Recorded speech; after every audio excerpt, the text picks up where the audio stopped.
Hello, I'm Michelle. And I'm Lucy. Welcome to Tudoriferous, the biographical podcast that examines lives in the Tudor era.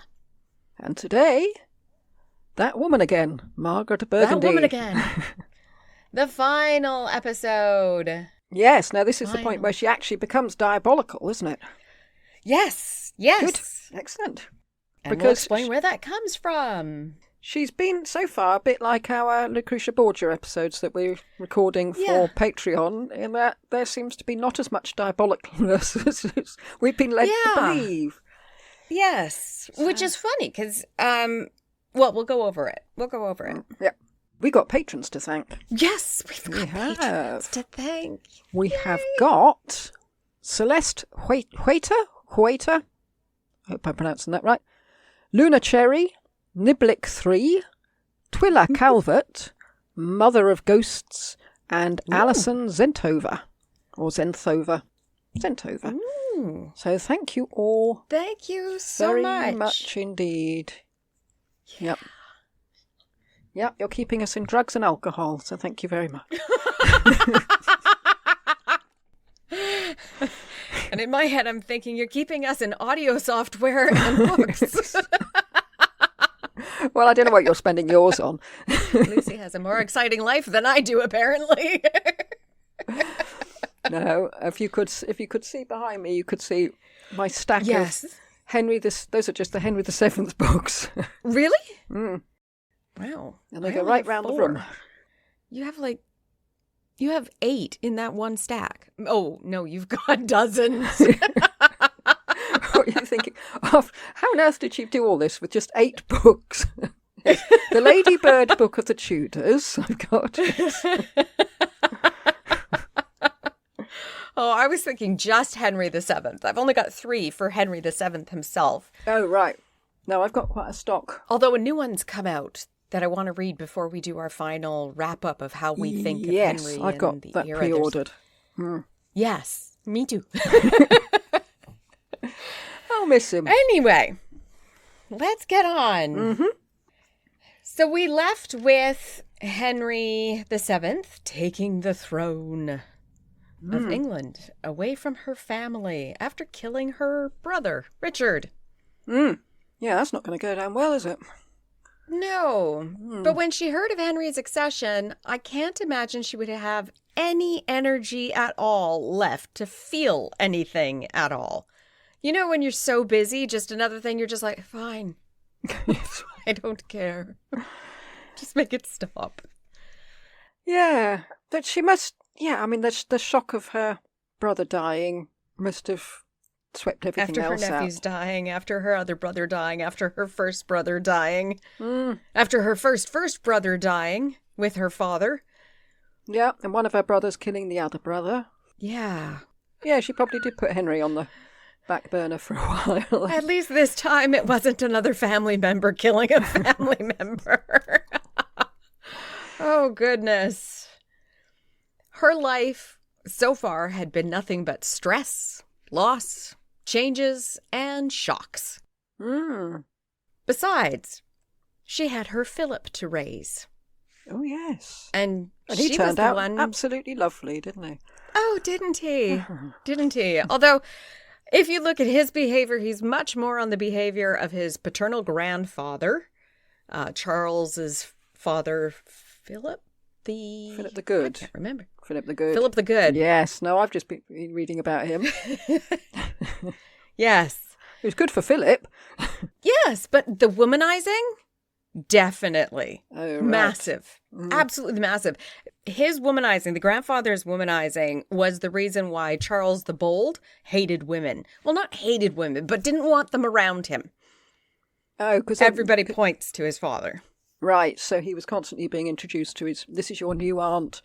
And then the next day, this is your new auntie. And, Yes, and it seems, I'm taking this from a very small portion of a couple of books that I read. It seems that Philip the Good would listen to those women and take their advice, which is how Charles then went, absolutely not. No women are speaking, not even my wife. You are here to be pretty. That's all you are here for, to breed and be pretty. Other than that, I hope she was pretty, because she didn't get to do the other one. Oh, I think she was pretty. She also was the one having to bring the Great Council of Estates together to make the changeover. Maximilian, like Charles before him, was too preoccupied by a civil war to be present in Burgundy at this time.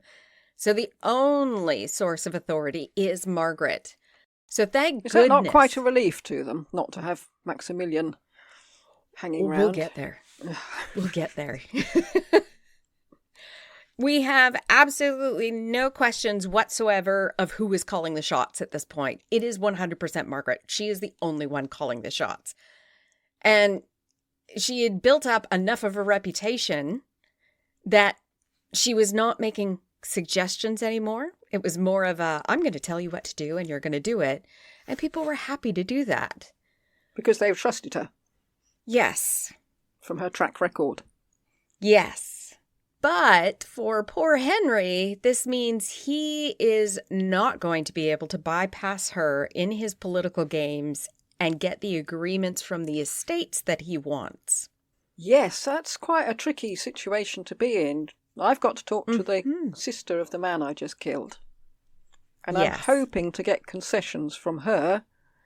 And yes. Yeah, okay.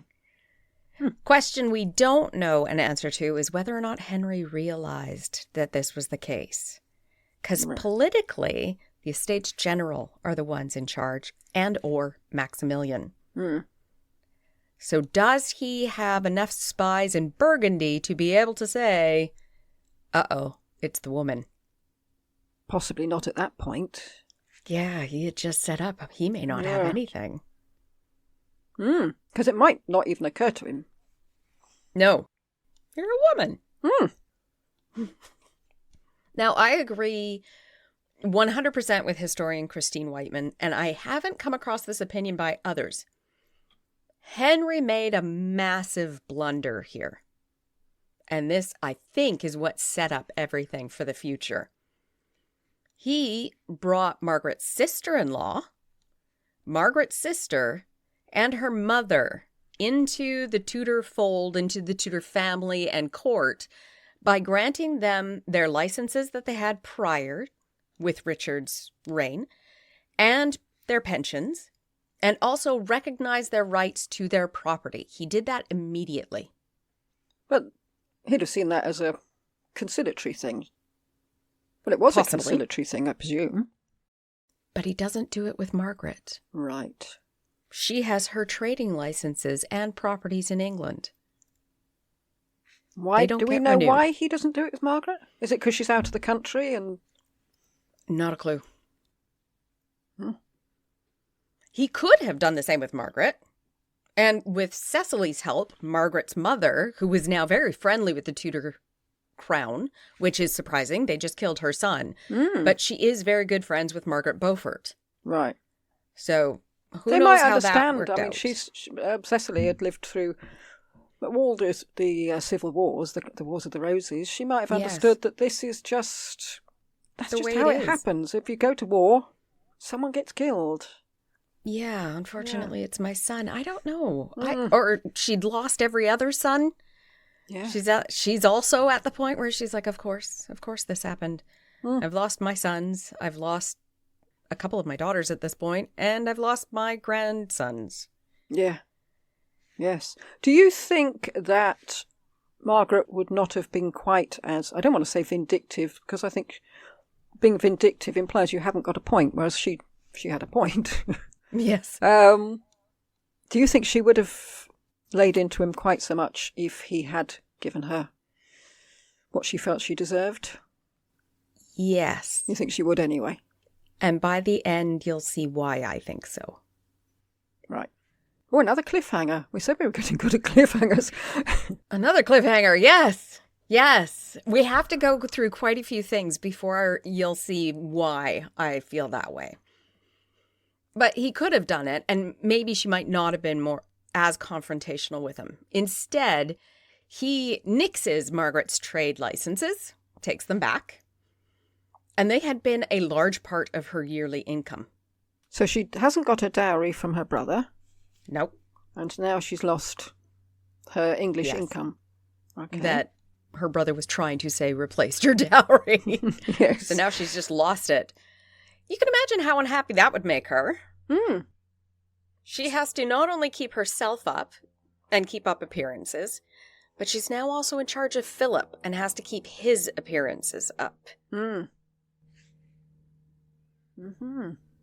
Now, in order to get those licenses back, she needed to get him off the throne. And whoever took over, if she supported them, could not only give back her trade licenses, but if she had put them on the throne, they would be indebted to her and maybe pay the other £160,000 that were still owing on her dowry. Yes, it's making her lot of seem rather money. more mercenary than political now. Yes. At this point, she has absolutely nothing at all to lose. She's already lost it all. Mm. So why not try to get it back? And if she can remove Henry and remove him with somebody that she's supported, maybe she can get some. Like her nephew. Like her nephew. Mm. But the biggest question here is, can we say she was obsessed with removing Henry? And that's what we're going to try to figure out. Let's start by looking at 1488. If at any time Margaret would want him removed because of him stealing the crown, taking her licenses, etc., we would think she would have started as soon as she had an opportunity. 1488 is a good time, but we don't see her doing anything. Yes, she's focused on her own politics in Burgundy and Philip's care, but an obsessed person will often shunt aside normal considerations to focus on their obsession, even to the detriment of themselves. I would assume that since this was the case, she would have attempted at least to keep Maximilian from forming an alliance with Henry in 1488. And this would goes she back... be able to influence him that much? Or would Yes. he just go his own way? Yes. She would have... Well, he might have gone his own way, but we have most of their documents going back and forth, and she would have said something. Mm. And she doesn't. Mm. And this is key because this is the year that Anne of Brittany just inherited the duchy, and she was engaged to Maximilian. But she doesn't do anything. She doesn't tell him to get rid of Henry. Don't worry about Henry. Find another ally elsewhere.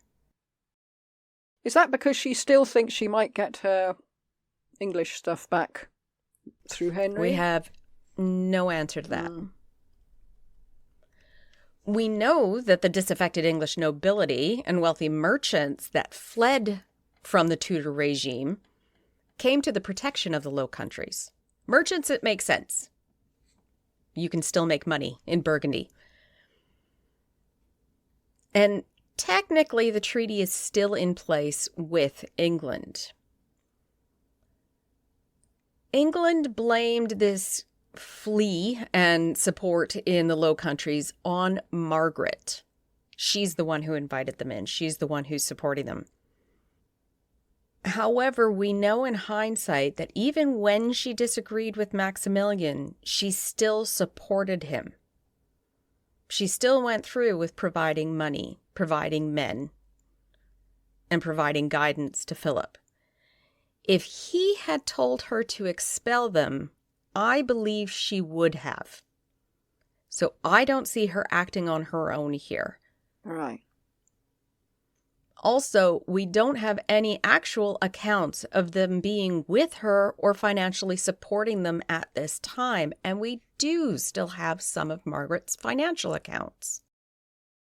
So are they there entirely off their own bat? So they're not colluding with her at all? That's the way it seems. They're not with her. There's no mention of them getting together, and we can notice that whenever a nobleman showed up in a town, quite often they would be welcomed and given gifts by that city. And those city records are still in existence. And we don't see that either. Maybe they don't recognise her influence yet, and Possibly. haven't occurred to them to align To themselves go to a woman. with a woman. Yes. With a woman. Mm.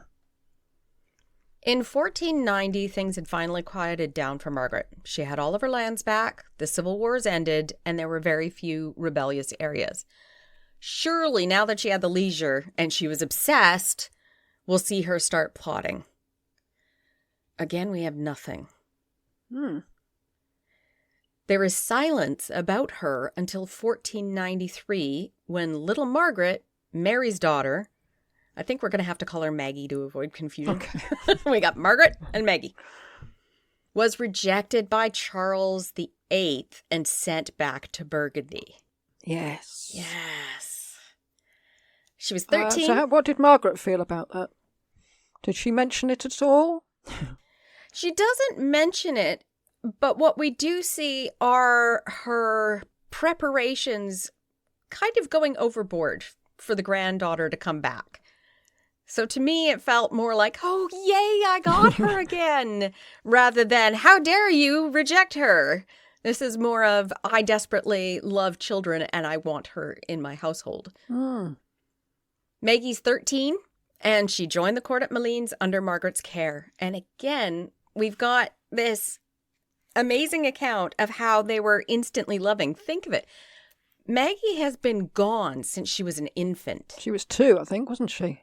Yes, which is still an infant. Yeah, oh yeah, no, I'm not disputing it. I was saying she was a very tiny infant. In my head, she's an infant. The dowager is 47, and from all accounts, this again became a very mother-daughter loving relationship. Margaret doesn't farm her out to somebody else to raise. She keeps her very, very close to her. And one of the things that might have helped is Maggie in the French court had been extremely well educated. And she also loved books. Yeah, they have something in common. And a nice thing, rather than what we were just talking about Lucretia Borgia, when all she had in common with her father-in-law was dwarfs and nuns. Yes. Books seems a lot more understandable. Especially to us, after we just spoke about all your piles of books. In 1494, Philip was of age. Surely Margaret now even has more time to meddle in Henry's rule, especially when we learn that the majority of the counselors and servants to Philip were people Margaret had inveigled into that service. So whoever she supported, Philip took on. She could keep her hand in without actually being there. She no longer has to have an active presence. And 10 years has gone by, and Margaret finds her best possible chance at not only removing Henry, but becoming a kingmaker who would reinstate her economic benefits and her outstanding dowry in Perkin Warbeck. He has entered Burgundy. So we've got 10 years where she's done nothing to Henry. What about Lambert Simnel? She was not as active with Lambert Simnel as I expected. She sent money, she sent men, but she didn't arrange everything. She left that with the Earl of Lincoln. And she was doing it as one removed. She was paying the Earl of Lincoln, who was her relative. She wasn't actually supporting Lambert Simnel. Maybe she thought, come on. Oh, boy. This is ridiculous. Yes. If you watch The Shadow of the Tower, they have Margaret asking the Earl of Lincoln, what about this boy? And he gives some sort of remark that she said, no, I understand. He can always be easily gotten rid of, basically, after you've got the crown. So in that more felt like she was supporting yet another person taking over the crown. The Wars of the Roses are continuing, rather than specifically, I want to remove Henry. Interesting. We need to keep in mind that Margaret is not by any stretch poor. It may sound like it because we've taken away those licenses, but her dower properties were given to her regardless of the fact that her dowry wasn't actually paid. She was also a financial wizard at making her estates profitable, even with paying for constant military adventures of Maximilian. She was still making a profit. Blimey. I mean, you'd think that if you ever have anything to do with Maximilian, your money's just going to be pouring away. Oh, yeah, and it was being thrown away, too. It wasn't actually useful in any way. Bless him. The licenses, manor, and towns that she was supposed to have were not what could pull her out of the poorhouse. So we don't even have the ability to say she was desperate for them to show why she was acting. Again, the cue for an obsession, there's not much there other than he killed her brother. She does begin her passive antagonism to Henry by providing a safe haven for John de la Pole, the Earl of Lincoln, as we were saying. He was received by her, and she provided money and military backing for him. And Francis Lovell was there too. Don't forget him. Yes, he was. Sitting in the corner with his cocoa. Yes, he is there. He is there, but Francis Lovell isn't the one that got the money. No, because nobody noticed he was there, I expect. Yeah. Is he the dog? Lovell the dog? Yeah, Lovell the dog, yeah.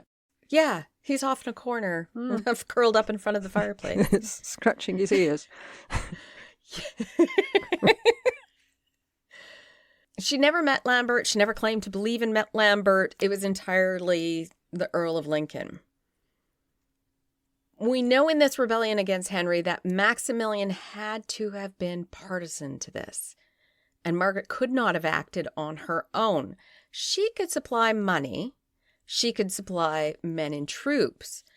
But there's no way she could have provided Maximilian shock troops, the Landknechts. And only Maximilian could have provided Martin Schwartz. So where are we with the relationship between Henry and Maximilian at the moment?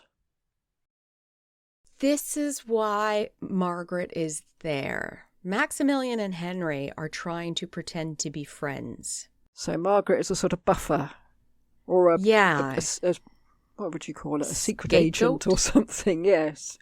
Yes, Margaret's the one interacting with these people. But Maximilian obviously has a hand in it. So Henry would have known that, but they still blame it on Margaret because he's still trying to negotiate and work on the treaty with Maximilian. Like it's very one removed. Yeah. Nope, she's doing everything. It's not me. We can continue our negotiations. But I don't really like you on that throne, so I'm going to try to take you off for somebody better. Yeah. I wonder, presumably that was something that Margaret and Maximilian cooked up between them. Probably. Don't have a lot of letters about it, though. Nothing from Maxie. Nothing from Maxie. Nothing stating outright, yes, please, I've ordered Martin Schwartz to go over there. However, Martin Schwartz was oddly loyal to Maximilian. He would have only gone with permission or orders. Well, that's because Maximilian let him ride the horse into the town, and while he walked, everybody else walked. He probably those sort of things mean things to people, don't they? Yes, they do. Yes, they do. Then we start talking about the conspiracy theory that George, Duke of Clarence's son, was whisked out of England. This is one of the records we have that may indicate where these rumors came from. It's in the financial records of her city, Malines, that we find a donation, a gift, of 8 flagons of wine to the son of Clarence from England. Remember when I said any nobility going into a city, we have the records of them paying for gifts? This is one of them. How old is he at this point that he's having 8 flagons of wine? Well, children were drinking wine because water wasn't safe. Yeah, but 8 flagons sounds like a party. I don't actually know how much is in a flagon. No, I'm not sure actually. I just sort of imagine a big stein. Yeah. I don't know. This son of Clarence was apparently visiting the Duchess.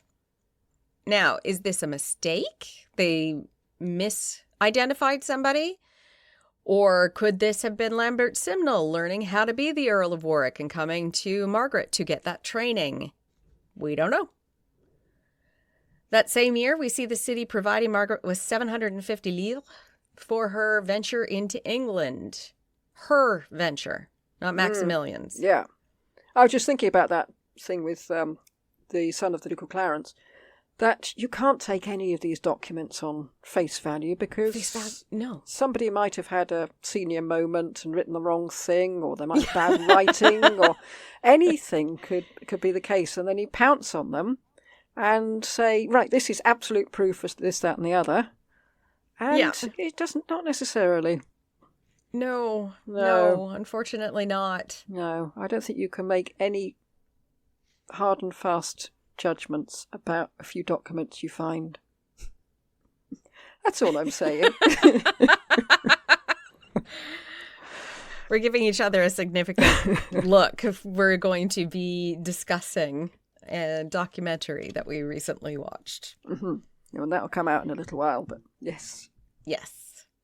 Since we know that Margaret wasn't going to England, the only venture that they could talk about is to support Lambert Simnel. We have no direct evidence of her actively moving against Henry during the time of the treaty between England and Burgundy. Again, she's obsessed. Why do we not have this? We do, however, have notes of her contacts with Scotland and Ireland. King James had paid for a herald to travel from Ireland to Burgundy, and Margaret's envoys were at James's court in 1488. Again, we're back to, is she moving independently? Why does she have an embassy at the Scottish court? I mean, that's pre-Perkin, isn't it? I'm trying to remember when Perkin was. Lambert. We're still in Lambert's time. Yeah. Yeah, it's not Maximilian's embassy. It's not the Estates General. Yeah. But Margaret's. Because she doesn't have any official position, does she? I mean, she's... No. Hmm. And yet she can send embassies. And James accepts them, her... even though he's not a great one for ambassadors. Yes. Very interesting. Irritatingly, we don't actually have any information on why they were there. So we're just guessing because of the time frame. Either way she was leaning, it still isn't evidence that she was supporting Perkin yet, although some people have claimed that she was, that this is all leading up to Perkin coming up. I don't think so. I'm thinking by the timing and the fact that it's going between Ireland, Scotland, and Burgundy that we are talking about Lambert Simnel here. Perkin doesn't even start in Burgundy. He starts out in France with Charles VIII. Or Portugal. Or Portugal. Or. Yes, let's not get into that again. But if he does start, or we know he ends up in France. We know he ends up in France. We have evidence of that. And he was invited in by Charles. Yes. And we can firmly say that Charles and Margaret don't like each other. No, he's the one that's been stealing her stuff. Attacking her lands. And sending her granddaughter? Granddaughter? Yes, granddaughter. Granddaughter, back. Yeah. Her step just rejecting her. Rejecting her. Yeah. So if anybody should have an obsession with taking somebody down, you would think it would be her going after Charles VIII. It's nonsensical the way people have done this. It's only when England and France sign a treaty that we see Margaret begin to overtly support Perkin. Right. I don't see obsession here. So she suddenly decides, I didn't notice him before. Perhaps he is my nephew after all. At that moment. Okay. Yeah, right. Nothing before then. Had Very she met him overtly before? after that. Had she met him before then? We don't even know. Right. Not a clue. The mention of Charles or Clarence's son is what people are glomming onto, saying she had Perkin then. But like I said, I don't think that's true. And the timing and the diplomatic ventures going back and forth, to me, look like Lambert Simnel is who she's sending the money to. Well, more John de Lupel.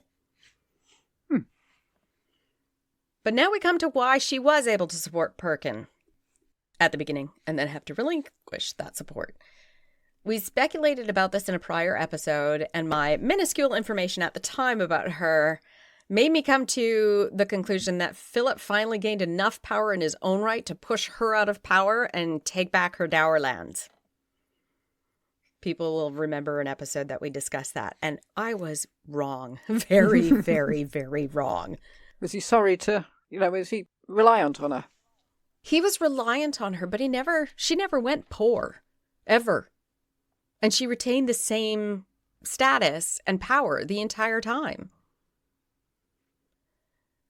Margaret, while strong and willful, was also incredibly loyal and loving to her stepson. She would never in her entire life ever put herself before him. And we have examples of her going without in order for Philip to have what he needs, which unfortunately I think made a spoiled brat. Yes, I was just thinking that. Yes, we've come across that with a few people where you just think a little bit of parental, make just boundaries. Say no. Yes. Yes. Yeah. Yeah. No, you can't do that. No, Cesare, behave yourself. Yeah. Nor does it seem that Margaret would ever go against Maximilian. Ever. We have, even when he did something behind her back when she was in England, arranging the treaty between England and Burgundy, and Maximilian signed a treaty with France, she still doesn't go against him. She tells him off, but she still supported his move in the end. Because of that loyalty to both Philip and Maximilian, I think that's why she is quiet with Henry at that time. She doesn't want to rock the boat for them. Yeah. Do you think, we see her as quite she's a strong woman in any time, but particularly at that time.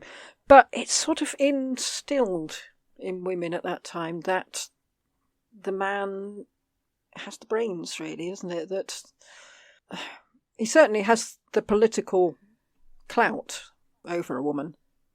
Yes, definitely has a political clout over women, but she had already stepped in to make Maximilian more palatable to the Low Countries. And she was basically the one running the regency with the Estates General. I don't know. I hope not, really, but we can't really, from our 21st century feminist standpoint, you can't really put yourself back in the head of a 15th century woman who has been brought up from birth to know that men are superior to women. Yes, and not only is it in your culture, it's in your religion. Religion and your law, and yes, everywhere. Yes, your family. Everywhere.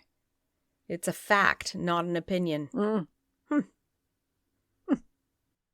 Okay, but now we've got Philip and Maximilian. They're now toying with treaties and trying to force Henry into treaties with Burgundy that's beneficial to them and against France. It's here that Margaret was given free rein to try to oust him and destabilize England and him to the best of her abilities, with the only limitation of not forcing a Burgundian invasion. Right. Go at him as long as he doesn't invade Burgundy. All right.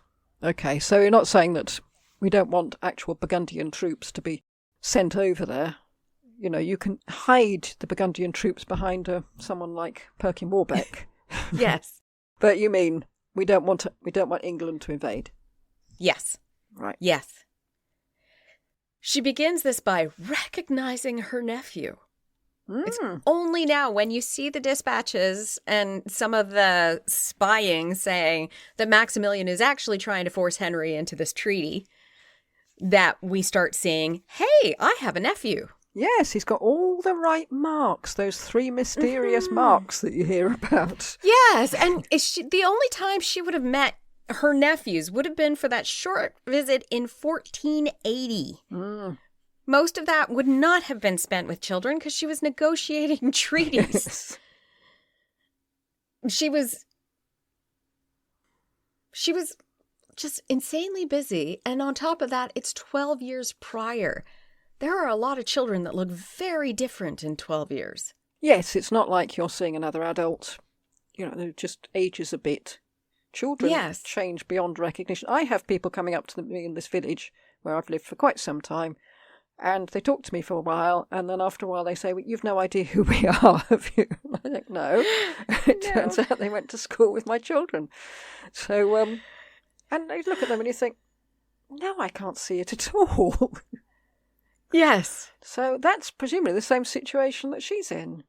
And yet she recognised who's in implicitly.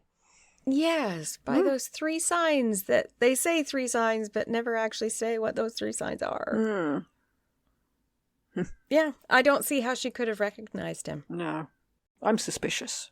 Yes. Me too. Regardless of whether or not she did, she wrote to Isabella of Spain that she recognized him. We will never know if she actually did. What we can say is that she is the last Yorkist alive that could, in quotes, identify him to the world and confirm his identity. She's the only person who could take that role. And if Maximilian and Philip want it, she would probably do it. Yeah. Her support of Perkin left Philip and Maximilian at one remove from the turmoil she was creating. And we see that in that previous episode where we were talking about Philip, that Philip says to Henry he has no control over her lands or actions when Henry tells him to get her to stop. This is so wholly untrue. Yeah. When he signed over those lands, part of that agreement is her independence or her dependence on the Burgundian Duke. She is swearing fealty to him. He has 100% control of taking those lands away if he wants. Yes, I mean, it always was highly suspicious, that, wasn't it? This, yes. I can't do anything. I mean, she's a force of nature. I mean, And she's a woman. They don't listen. They're irrational. She was a very willing political tool. Since Henry had not continued the Burgundian trading alliance and appeared to have a close relationship with France, it was in Philip's and Maximilian's interest at this time to allow Margaret to be quote-unquote diabolical. Henry couldn't very well say he was going to invade Burgundy to attack a woman. And also, he can't really invade Burgundy because, ostensibly, Maximilian and Philip are his, allies at this point? Or just allies. Yeah. Possible allies. It was genius. Clever. Yeah. Yeah. I don't know if it was Philip, Maximilian, or Margaret's idea, or all 3, but it was a masterstroke of politics. Henry couldn't overtly do anything. Clever. I get this. Yeah. Well, we're probably maligning Maximilian and Philip, but I feel it's probably Margaret. She's been through enough. She's been through enough treaty negotiations and a ton of war and battles. It makes sense. I wish we had an answer, but we don't. What we do know is that Philip and Maximilian at this time never met Perkin. He was with the Duchess only. They very much did not get around him. We don't know what's going on over there. We've never met him. We don't see him. And he's with Margaret. And you're not going to tell a person that they can go take on your step-grandmother. Yeah. Do you want to fight a grandmother? No. She's just misguided. Yeah. They sort of remind me of our old dog. He used to... If he saw a cat, he'd sort of look sideways or look away, as if I can't see them, they don't exist. Yeah. That reminds me of Bentley, our Springer Spaniel that we had when I was younger. He went deaf, and we used hand signals to get him to do something. Right. So if he didn't want to do it, he'd just turn his head really quick and look everywhere but you. Like, obviously, he'd be looking at the ceiling. He'd be looking at a plain wall right beside him. Like, no, I don't want to go outside. No. That's what I see here. With Margaret antagonizing Henry, Maximilian and Philip were free to continue to try to get Henry into an alliance with him for both trade and, what's that called? Mutual benefit against France. Join together, let's go against France. Which they did. In 1493, Henry sent an embassy, including Edward Poynings and William Warham. Mm-hmm. And it's probably Warham. If it's a ham, it's usually you swallow the ham. Oh, Warham. Oh, man. William Warham. To Burgundy to, quote-unquote, inform Philip that Perkin was an imposter. You don't know, because he's not with you. He's with your step-grandmother. Mm-hmm. I need to let you know that he's an imposter. Mm. That embassy laid the blame of the deception and the harboring of Perkin directly against Margaret. She's misguided. She's silly. You need to stop this. This, again, could have been politically expedient. You don't want to yell at someone that you want things from, so you can't yell at Philip. No. But you can blame it on somebody else. Yes, it's a bit like this business of you never criticise the king, you criticise his advisors. Yeah. Mm. That way, the person that you're speaking to has a gracious way of stepping out of the situation. Mm-hmm. You're right. They're mistaken. I'll speak to them. Yes. Fixed. I'm not actually in trouble. You're not yelling. I'm not having to sit there and defend myself. Have I said how much I dislike politics? It's horrible. It's fascinating. Is it? Like this sort of intrigue-y one is good. I quite like a bit of intrigue, but I wouldn't want to be living in it.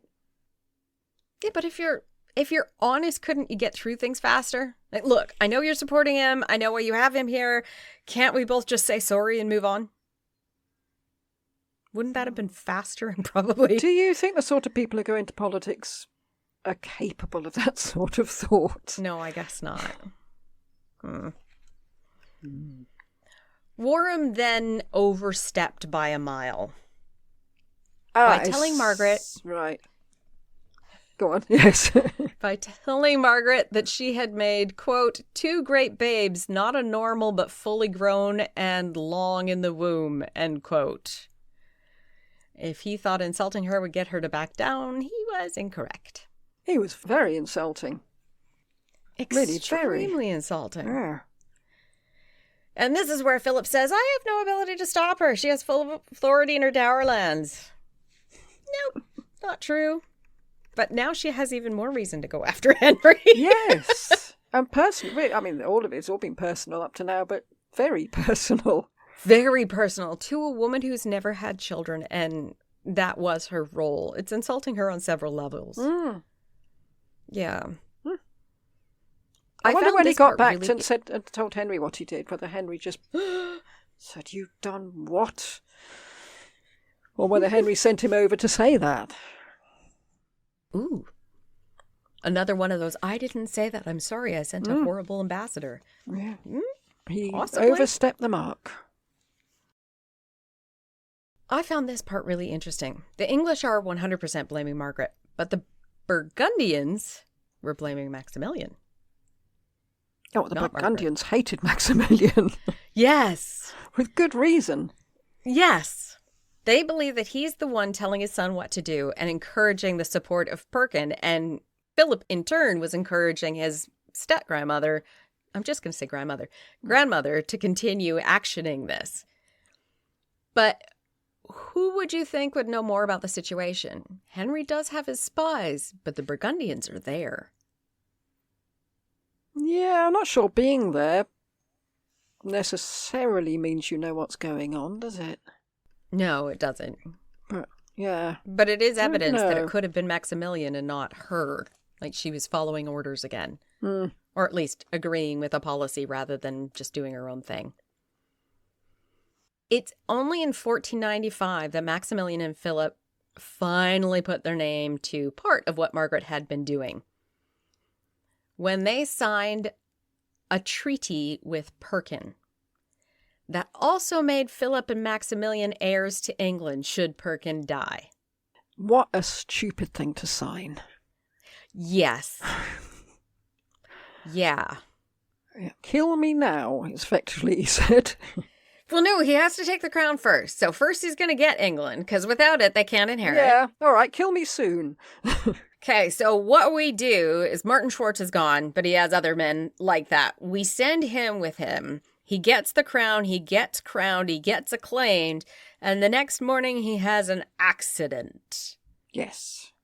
And now Philip and Maximilian have England. Like, it really is the dumbest thing. Yeah. You're just setting yourself up to have somebody shank you. Which makes it even more likely that he's not who he said he was, because, well, for a start, I can't imagine the Duke of York would do that. I mean, if he's fighting for the crown, he's fighting for the crown for his family. Yes. But also, Perkin Warbeck would have nothing to lose. He's probably just the whole time thinking, I can't believe this is happening. Yeah, whatever, I'll sign what you like. Yeah, sure. I get to be king. Yeah. Wow. Up until now, Margaret had taken full responsibility of the entire venture, including all the fees required to pull it off. That includes the upkeep of Perkin, his household, his military men, and paying for mercenaries. And she's still not poor. Mm. She even wrote letters supporting him and his claim to other monarchs and the Pope. And the Pope. Mm. And the Pope. That's the one that gets me. Yes, because she is so religious, so pious. She's unbelievably religious. Yeah. So devout. So are you... This is where I started going, I have no idea if she honestly believed him. I can't see somebody that religious and that devout knowingly lying to the Pope. Mm. But I also can't see her that gullible to assume that Perkin is her nephew. It's really hard, that one letter. Other monarchs, sure. That's politics. But the Pope? Yeah. Yeah. Tricky. Yeah. Isabella's response was discussed in her own episode. She basically told her, you're being silly. Yes, it was... Yeah, he's a joke. Yes. Philip and Maximilian finally receive him at their courts and provide an entourage and a military escort. And they arrayed that military escort in the Yorkist livery. Philip had to have done this. Maximilian is broke. So every time any historian says they did this, I'm like, you mean Philip did this? Maximilian has no money. It must have been so embarrassing for Maximilian to have to go to his son all the time. So he can lend us a tenner, son, so I can attack Italy or Venice. Yeah, Philip is his cash cow. Philip is giving him the funds, and Philip is wealthy. He's still the wealthiest landowner in Europe. Burgundy is still one of the richest places in Europe at this time. So while Maximilian didn't have any money, his son does. And if he doesn't have any money, Margaret will give him some. And then there's always Fuga, if all else fails. Oh, God. We know that Maximilian and Philip respected Margaret. They turned to her for military and financial support, and most surprisingly, her political knowledge. They actually asked her opinion, which surprised the heck out of me. Well, Maximilian was happy to rely on his daughter as well. I mean, he obviously did. Yeah, that's true. Yeah, he didn't dismiss women. No, that's quite the surprise. Actually, I'm not sure why I'm surprised. Henry relied on Margaret Beaufort. I guess it's because we've got this point of view that women at this time were completely ignored. And our podcast episodes are showing that more and more women actually had some pull. Yeah. Yeah, I don't think... So why am I still surprised? Yeah. I don't know. Possibly because of how they treated other women. Maximilian's second wife, he didn't want the second wife, he just wanted the dowry, but yeah, he wasn't nice to her. And Philip just went through women after women, and he treated his wife horribly, at least I'm assuming so. We'll find out on her episode. Well, the way this podcast goes, we're going to find out that she deserved every minute of it and the man was a saint or something, aren't we? I can't take credit for this. The opinion of Margaret has changed quite dramatically since, I think, 1840 something. Oh, right. Yeah, this isn't new. It is in England, but it isn't new elsewhere. We see them seeking her advice and even more shockingly following it. At the same time, she was the ultimate loyal stepmother-in-law and grandmother, etc., etc. She followed orders and fell in with their schemes once they had made a decision. She may rail against it, she may talk to them about it, she may object, but once they had made a choice, she went with it wholeheartedly, 100%. While Perkin was useful, she provided him support. Once he wasn't useful, we shall see. Right. Ooh. Whether Henry and his court understood that this is how they were playing the game, we don't know. If you only look at the writings from England, everything was blamed on Margaret.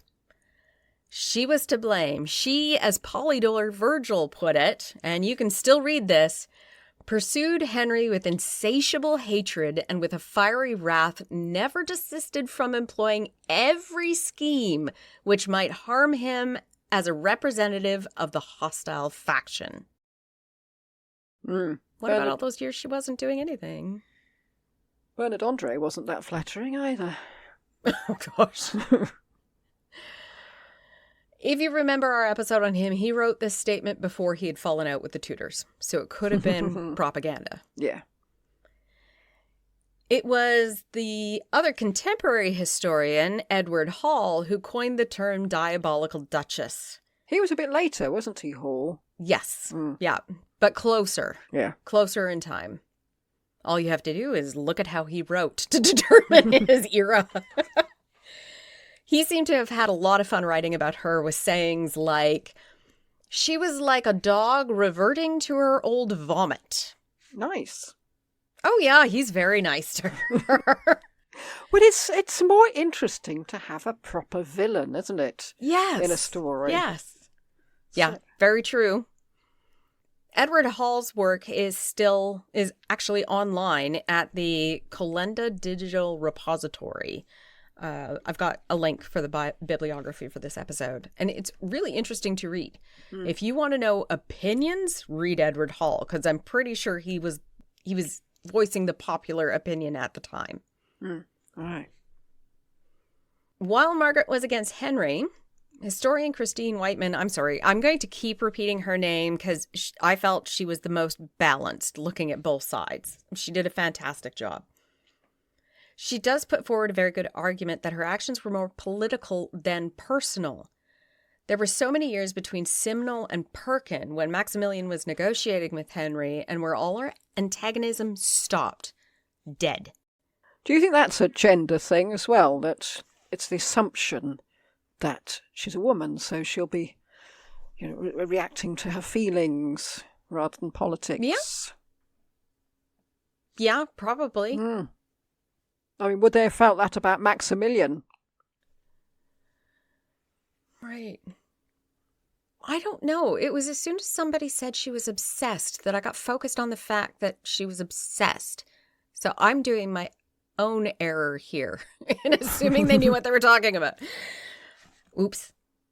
Yeah, I'm so focused on obsession. Obsession gets to the point of ignoring everything else. So regardless of what her grandson and son-in-law were doing, you would think she would have continued, but she didn't.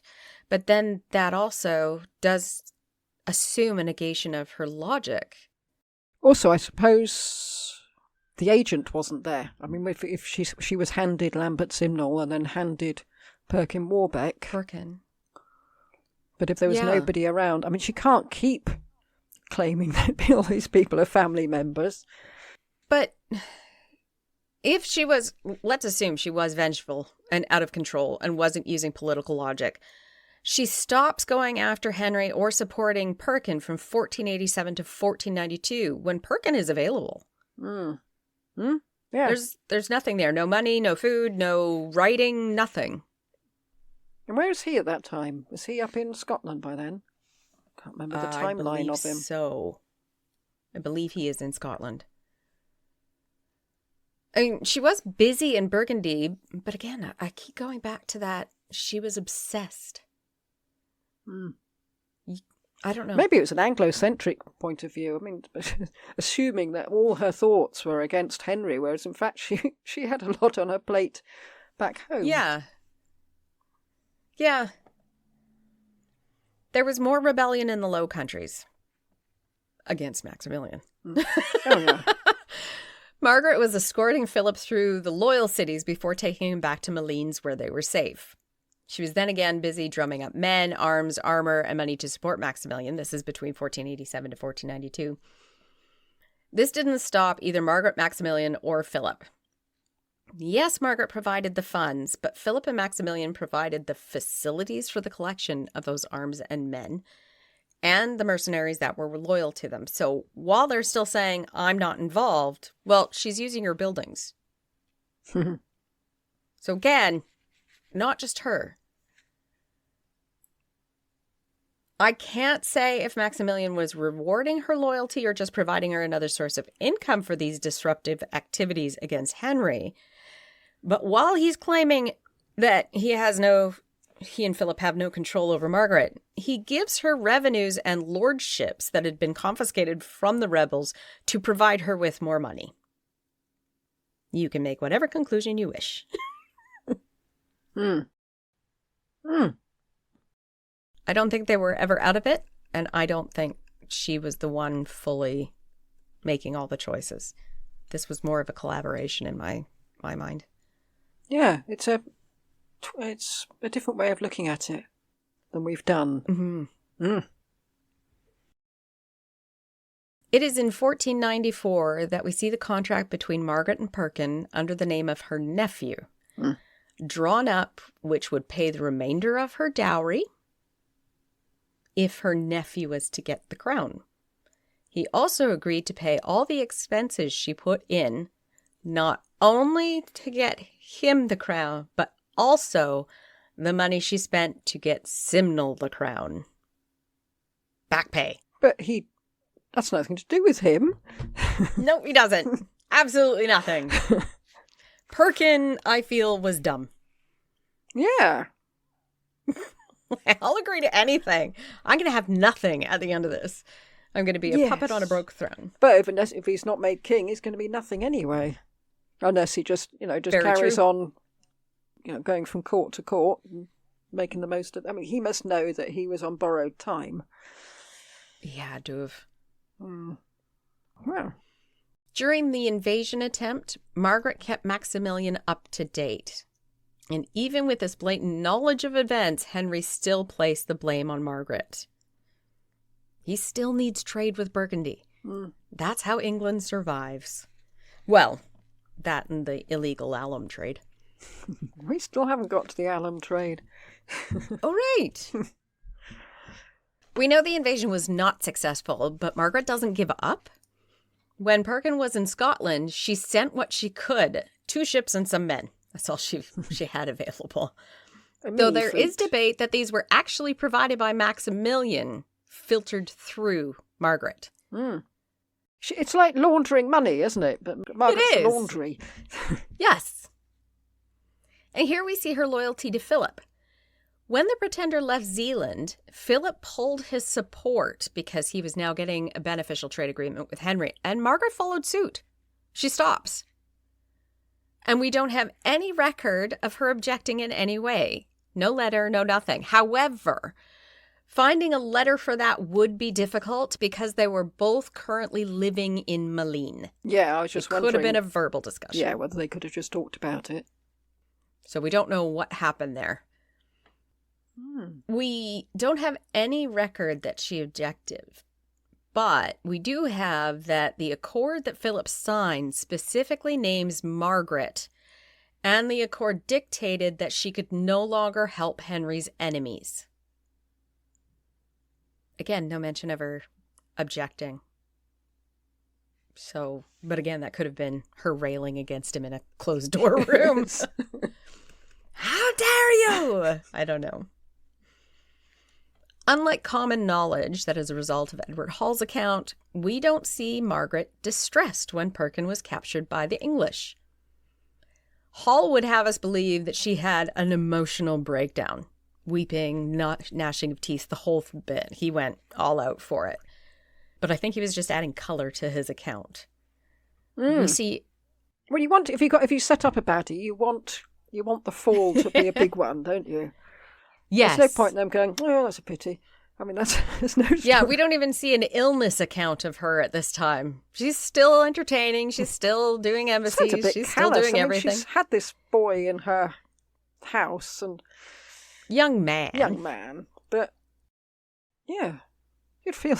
I'd Yeah. like to think she felt something. Yeah. I also don't think we can trust Perkins' confession stating that Margaret knew he was a fake, because he's going to say whatever Henry tells him to say. We don't even know that he wrote the confession. Yeah. I mean, if Henry wrote the confession, obviously he's going to write that. Yeah. That'll be the first thing on the agenda. Yeah. Either way, I don't think we have enough information to make a claim of her being either obsessed or calculated enough to support a pretender, or that she believed he was her nephew. The next move by Margaret doesn't come until 1498, when she sent a formal apology to Henry and did request mercy for Perkin. But that may have just been because she'd become fond of him, but then would we have seen her gnashing her teeth and weeping? I don't know. What she wrote doesn't actually state that she was related to him. I don't know. I don't think we'll ever know. She's become so good at politics, it could have just been political maneuvering. After Perkins' execution, we still don't see Margaret attempting to destabilize Henry. She's doing nothing. Maximilian would continue, but Margaret stops. Yeah. It's very different from the idea that this was the only thing on her mind, isn't it? Very. We can also look at her expenditures and income and see that she didn't go bankrupt during all of this. And in fact, didn't even use up half of her income on the venture at the time. If I'm obsessed, I'm throwing everything. Not 1/3 of my annual revenue that's free up from anything else. Her court was still lavish. She continued to pay for buildings and projects, both civil and religious. She patronized artists. She continued to buy books and manuscripts that were ridiculously expensive. I just see a woman who understands the politics and is doing what she can to support her grandson and her son-in-law. Yeah, and if she were completely obsessed, she might think, well, I can throw whatever money I want at it because once he becomes king, I'll get it all back. Very true. And yet she doesn't. She only sends a portion. After Philip outgrew the regency, Margaret continued to be politically active. Even as she began dealing with illness, she continued to attend events and remain the most important woman at court. Juana, Philip's wife, was frequently either ill or pregnant, and Maggie was away for long periods of time. She got married to Juan. Yeah. And then she ended up moving around the Low Countries, being sort of a regent in herself. And that's Margaret of Austria we're talking about. Yes. Just to clarify. Maggie. Margaret continued to play the queen role to ambassadors. She did, however, gracefully move out of Malines just before Juana arrived. So there weren't two powerful women at court. Right, because what we heard was that she was fuming that the thought of Juana coming and taking over her being the Duchess. And that wasn't the case at all. She made sure preparations were done so that Juana would have a graceful entry and a welcoming entry. And she never steps on her toes. Very different from what we've heard. She was still respected, and that showed in her being the godmother to yet another generation. Eleanor, Philip's first child, who was possibly going to be a wife to Henry VIII, was graced with Margaret as the godmother. Margaret's 52. She was very active with the family. If our listeners remember from Philip's episode, he and Juana left to go claim the Castilian throne, and they were away for 2 years. Margaret had charge of the children that were left behind. And we see that she must have loved them, too. There are times that she took the newest generation with her to retreats, or to evade disease, unrest, or just to give them a break from living in the city. This at a time when parents were living apart from their children on a regular basis and sending them off elsewhere. And yet she kept them close. She was beginning to suffer from illness, but Margaret continued to care for those children, support religious organizations, and to support religious reform. Never as a Protestant. Never. Definitely devoutly Catholic. Do we know what the illness was? What's wrong with her? No, there is no mention anywhere. Her generosity and character continued to make the country love her, and they loved her. They adored her. Philip returned November 1503, and in the middle of the celebration she had arranged, Margaret passes away. Oh, right. Not literally in the middle of a party, just in the middle of that I heady thought you were going to say and all the celebrations. Passed out. I didn't realize you were going to say. She passes away. She was ill, but it seems to have been quite a shock to people. So I'm not sure what she died of, but in the entire country, everybody went into very deep mourning. Cities dressed themselves up in black and draped black cloth everywhere. People honestly and deeply mourned her, which is not something you can say for somebody who would be vicious. To this day, she is known in the Low Countries as a ruler who was beloved. There are YouTube shows that actually claim absolutely no one disliked her. They ignore the fact that Charles VIII and Louis and Henry didn't like her. But it speaks to what kind of a legacy she left. And I suppose we don't know that they didn't like her. They were on opposite sides of the political battlefield, and yes, you can. Yeah. I mean, that's just politics. Yeah. And now we rate her. Amphibole. This is our intrigue round. How devious were they? This is intrigue, and I'm not sure how we're going to rate this. No, because we don't know. Yeah, she intrigued a lot against Henry, but was that against Philip and Maximilian's requirements or with them? Or as a tool of them. Yes, and if we go back further, she intrigued against Louis XI, which is why he didn't like her and set up rumors about her, and she intrigued against Charles VIII. So if you're one of those three, and she was successful against all three, she rates really, really highly. Well, was she successful against Henry? I mean, ultimately, she lost that battle, but she certainly she gave him a lot of sleepless nights, I think. Yeah. I mean, France had to give her back the lands that they had taken from her and then pay reparations for both the income she lost and any damages to that property. That's huge. Yeah.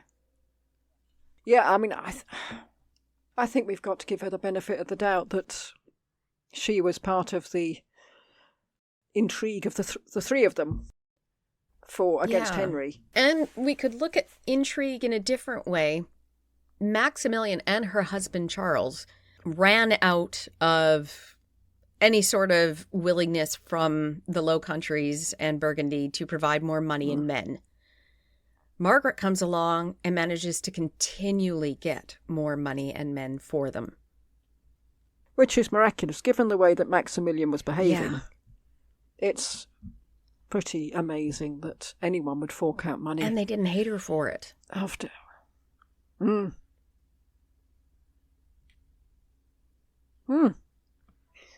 think it's got to be high because why has it got to be high? Because I feel that the three of them were in it together, and they arranged the situation that, okay, you're going to be the spokesperson because we can't Yeah. be. And she played it to the hilt. I'm going to give her an 8. Yeah, I like an 8. Mm. That gives us room for, in case she wasn't the progenitor of this. Yes. But yeah, I mean, you could give her a 10, really, if she thought the whole thing Yeah. up. It's completely pivotal to Henry VII's reign, all this business. And still, we know 100% that when she and Mary had to take over the reins after Charles died, she was involved in making sure that the countries that he had just taken over didn't secede.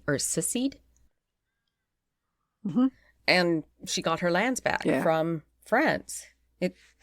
Yeah, I agree. 8. Okay. Okay. Antiperistasis. Antiperistasis. This is rise and fall. Did they climb or plummet? Rise and fall. She was the daughter of a duke. Yeah. She became a princess, then became a duchess. She went from being an ornament to an extremely powerful person in Burgundy. I think that's a big Yeah. one. Well, it's not something we've considered before. No.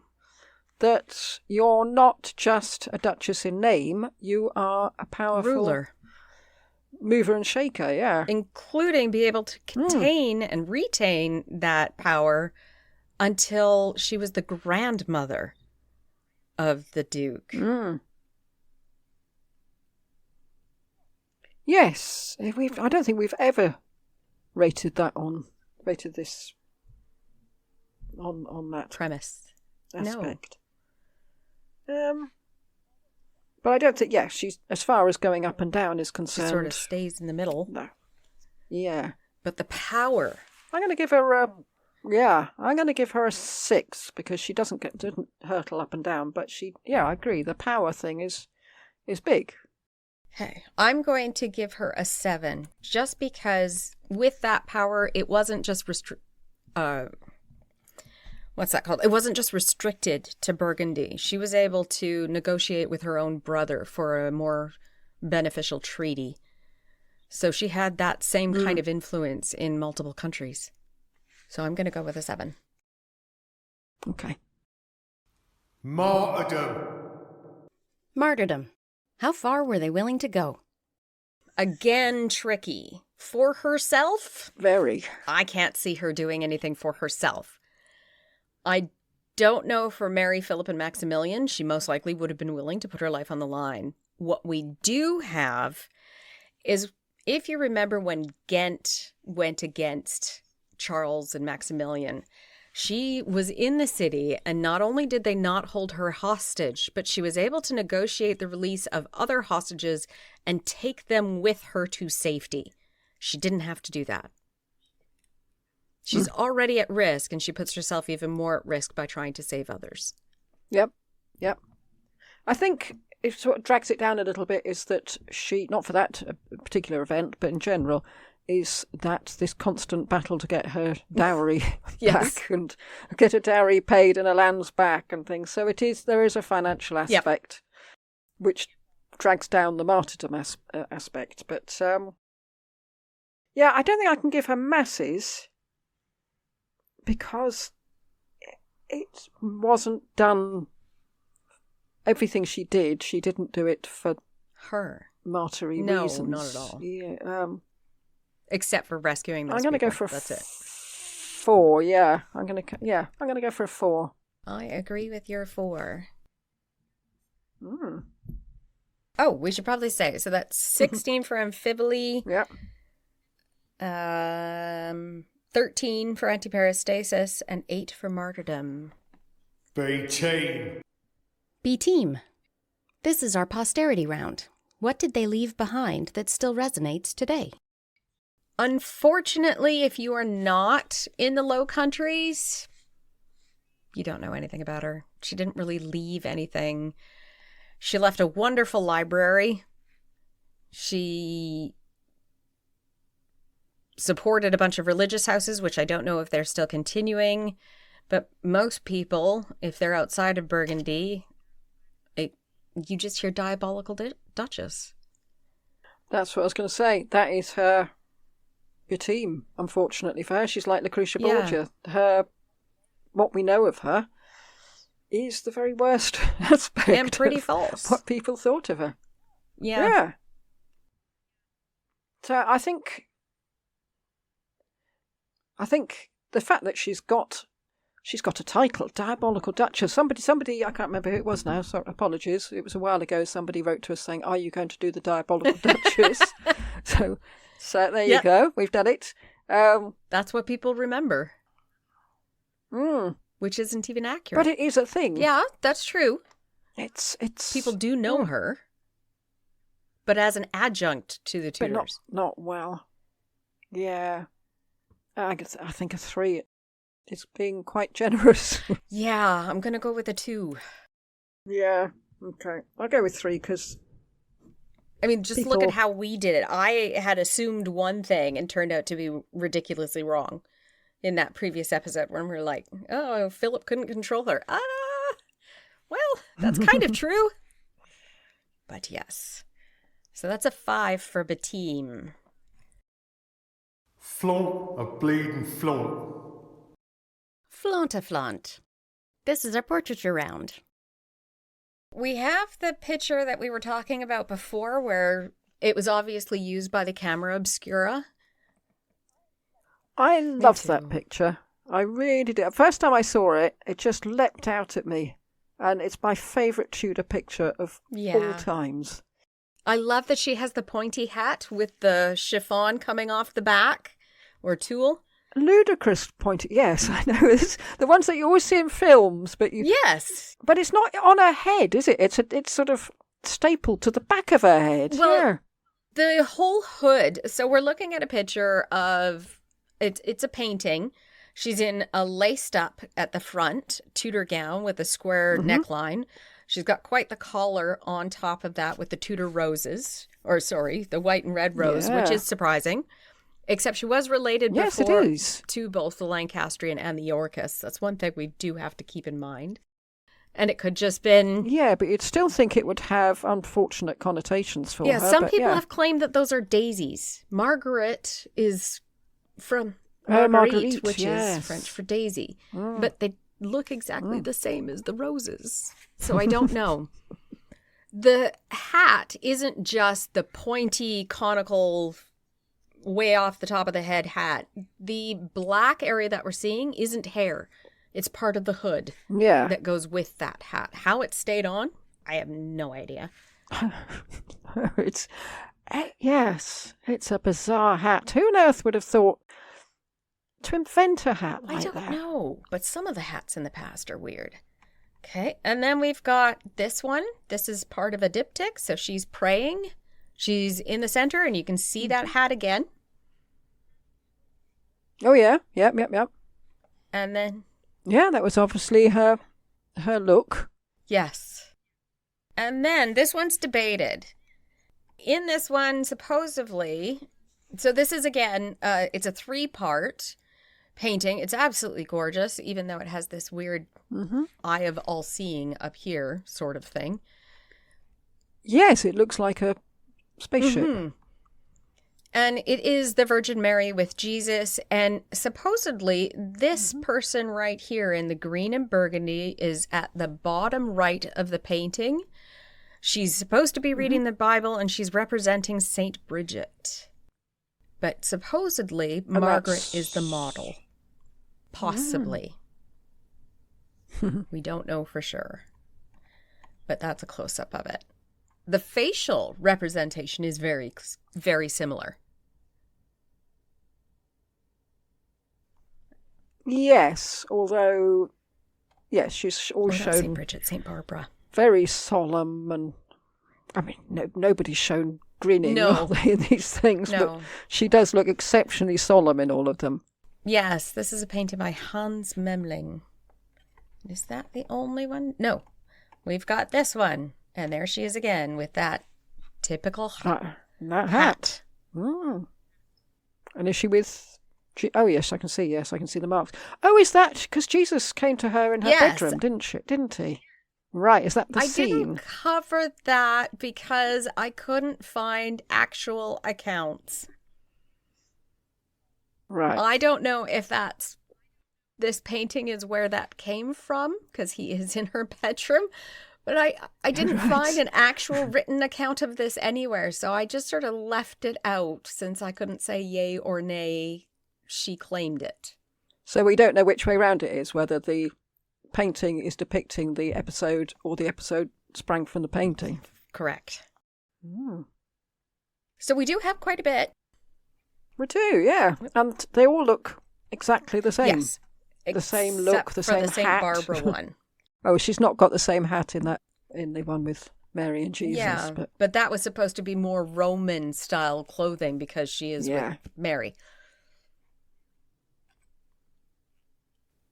But we do have a lot, and she seems to be wearing the same dress in 3 of them.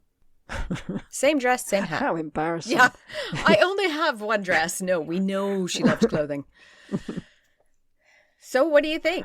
I'm going to give it really high marks just for the first picture with her on her own, because I just think that's a wonderful picture. And I don't know what it is about it that just leaps out. And it's because there's not a lot of symbolism in it unless they are Tudor roses. Well, she wouldn't call them Tudor roses. She would just call them the Lancastrian and Yorkist rose. Mm. But I'm going to go for an 8 because I've always loved that picture. Yeah, I'm actually going for a 9. There's not a lot of symbology in that one portrait, but the devoutness of her and all the rest of them and how much money she did spend on so many religious organizations, it shows her and the type of clothing, like the lavishness and the hat. Of her clothing. Yeah, and the hat. It really did speak to me. I mean, there's not many people who actually have a sort of unique selling point, is there? And that one is definitely hers. I'm the one in the hat. Yeah, every little girl out there thinks of a princess as wearing that hat. Mm.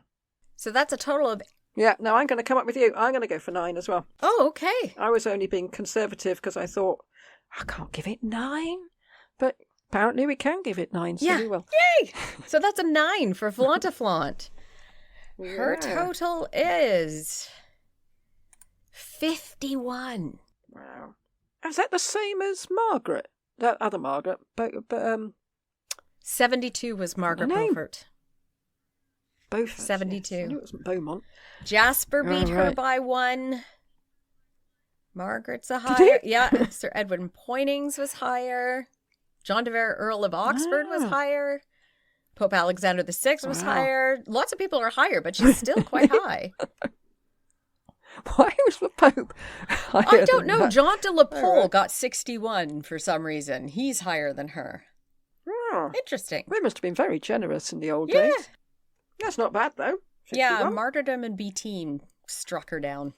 Yeah. But now, but martyrdom's boring. The final question. Are they too delicious or what? I don't know, I'm just trying to think, if she had been the Diabolical Duchess as portrayed, well, in our podcast for a start, I would have said definitely yes, because, she is the arch villain to our, I won't call him a hero, our protagonist. Yeah. But she's nothing like that, so I'm going to give her a definite yes. Because I think it works both ways. I agree. Yay, I'm so happy because I ended up loving her. Well, that came across, yes. Sorry.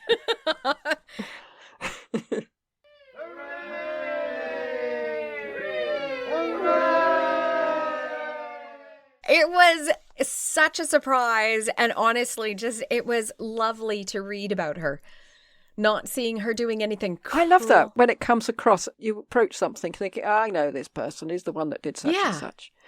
And then you discover, but why did he do it? Oh, I see. Yeah.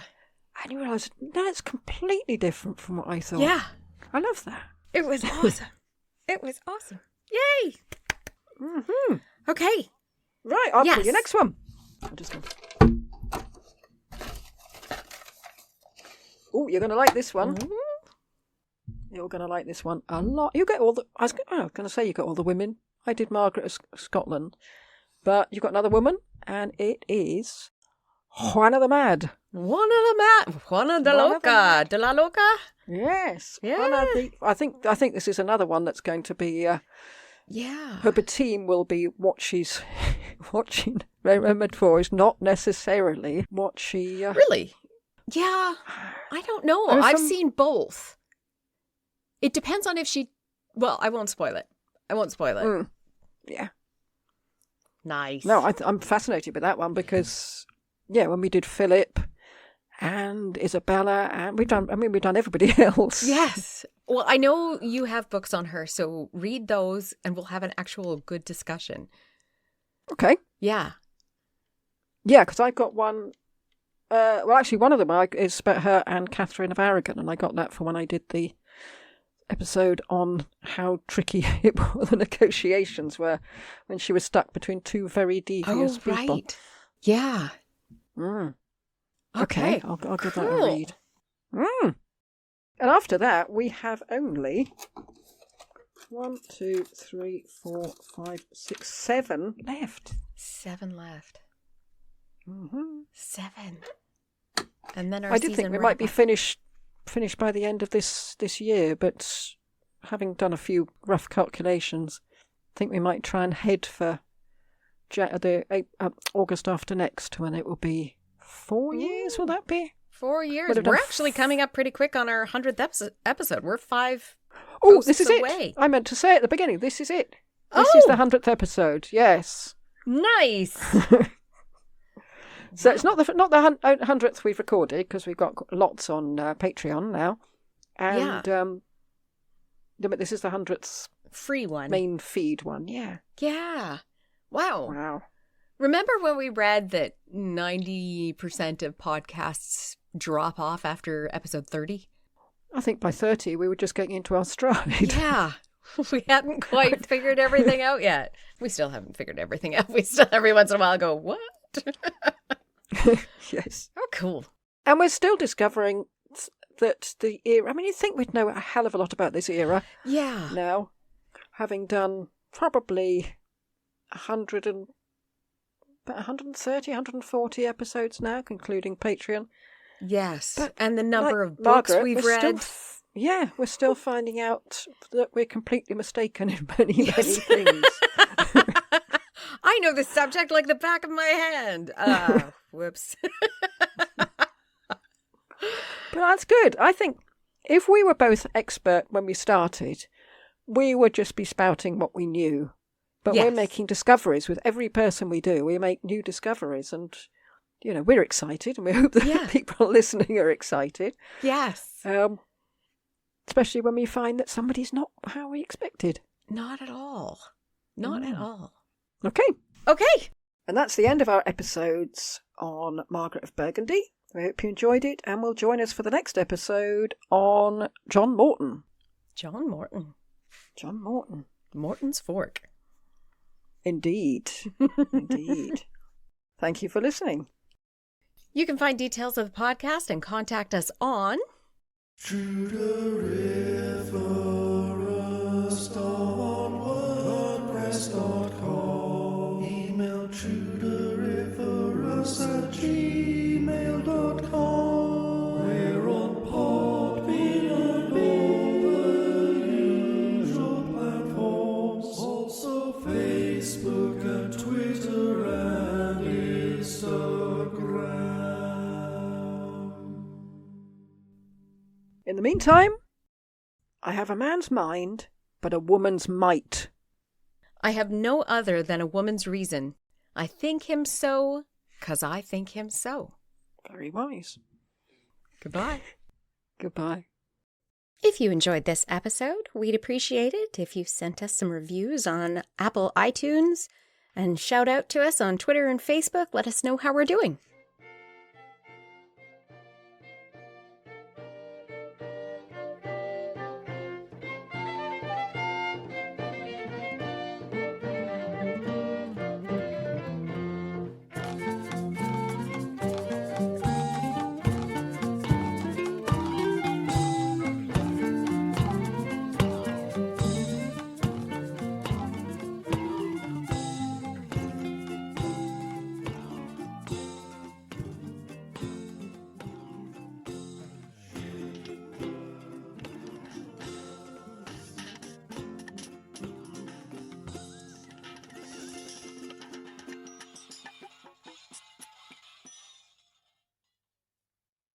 Welcome to Tudoriferous, the biographical podcast that examined lives in the Tudor... The Tudor.